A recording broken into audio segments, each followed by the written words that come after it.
The date was November 5th, 2024, a day that would be etched into the annals of history. The air crackled with anticipation, a palpable tension that seemed to electrify the atmosphere.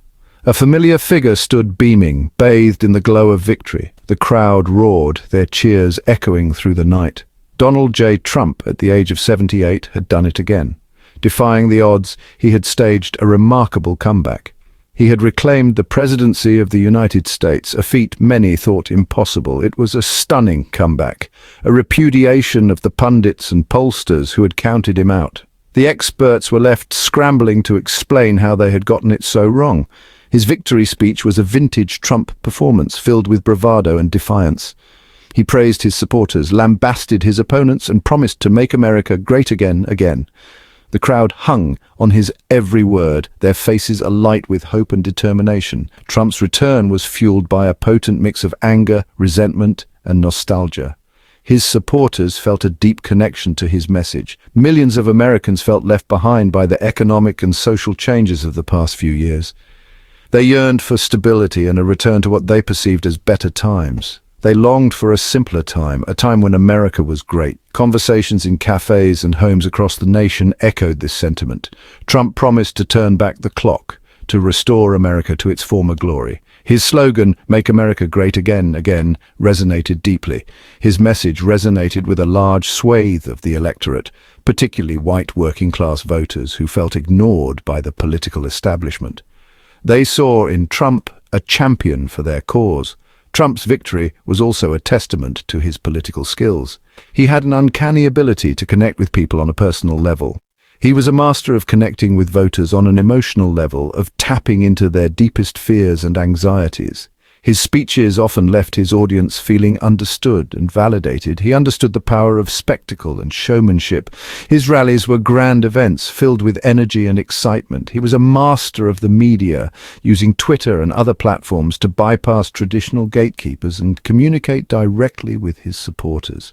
His tweets were often headline news. Trump was a flawed candidate, to be sure, but he was also a brilliant politician. His confidence and charisma were undeniable. Trump's victory sent shockwaves through the United States and around the world. The news dominated headlines, sparking debates and discussions everywhere. It was a sign that American democracy was in a state of flux, that the old rules no longer applied. The nation was deeply divided, with passionate opinions on both sides. Trump's second term promised to be as tumultuous and unpredictable as his first. The political landscape was set for more upheaval. The fate of the nation and perhaps the world hung in the balance. The coming years would be critical in shaping the future of America and its role on the global stage. Trump's path to victory began with a simple but effective strategy: consolidate his base. He knew that without a solid foundation of unwavering supporters, his campaign would falter before it even began. He understood that he could not win a general election without first securing the Republican nomination. This meant he had to appeal to the core values and beliefs of the Republican electorate. And to do that, he needed to keep his core supporters energized and engaged. He needed to make them feel like they were part of a movement, something bigger than themselves. Trump spent the early months of his campaign holding rallies, crisscrossing the country, preaching to the choir. These events were meticulously planned to maximize media coverage and create a sense of momentum. He railed against the deep state, the fake news media, and the radical left. His rhetoric was designed to tap into the frustrations and fears of his base, making them feel heard and understood. He promised to drain the swamp and put America first.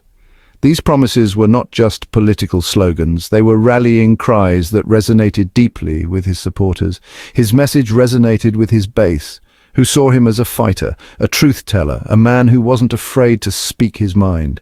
They believed he was the only one who could take on the establishment and win. Trump's rallies were more than just political events, they were cultural phenomena. They were spectacles that drew massive crowds and generated extensive media coverage. They were a chance for his supporters to come together, to share their grievances, to celebrate their shared identity. These events created a sense of community and belonging among his supporters. Trump's campaign understood that to win, they needed to expand beyond this base. They needed to reach out to other voter groups without alienating their core supporters. They targeted disaffected Democrats, particularly white working-class voters who had voted for Obama but felt left behind by the Democratic Party. These voters were crucial to building a winning coalition. They also made inroads with Hispanic voters who were drawn to Trump's economic message and his tough stance on immigration. This was a strategic move to broaden their appeal. Through targeted messaging and strategic outreach, Trump's campaign broadened its appeal without alienating its core. They used data analytics to identify and target potential supporters with precision. Trump's success in consolidating his base was due in part to his opponents' failures. While Trump was building a cohesive and energized base, his opponents were struggling to find their footing. The Democratic field was crowded and divided.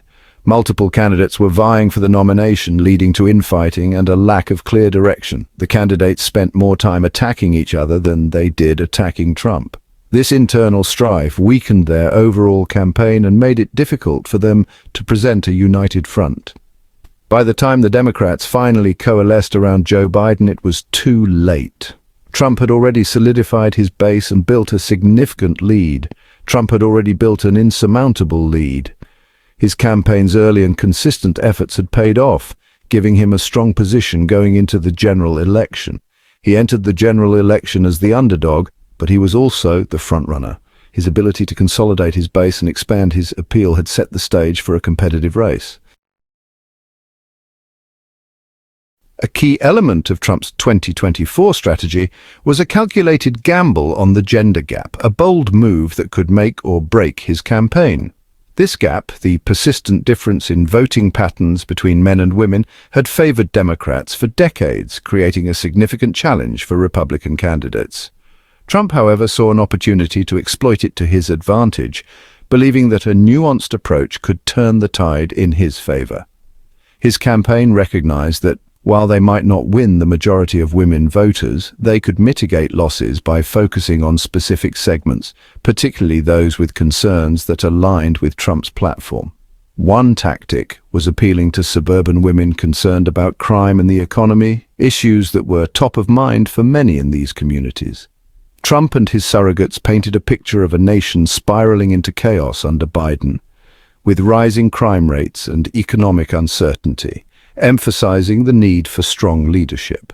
They argued that Trump, with his business acumen and tough-on-crime rhetoric, was the best candidate to restore order and prosperity, promising a return to stability.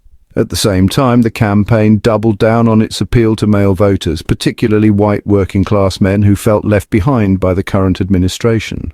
Trump's message on issues like immigration, trade and gun control resonated deeply with this demographic, who saw these issues as critical to their livelihoods and way of life. They saw him as a strong leader who would stand up for their interests, someone who would not back down in the face of adversity. This laser focus on men, coupled with targeted messaging to specific groups of women, allowed the Trump campaign to navigate the gender gap strategically, aiming to maximize their support base.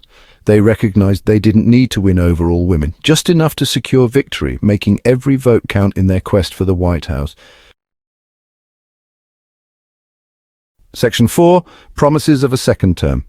As the campaign entered the summer of 2024, Trump began to articulate his vision for a second term. He promised to build on the successes of his first term, touting a strong economy, pre-pandemic, and his tough stance on immigration.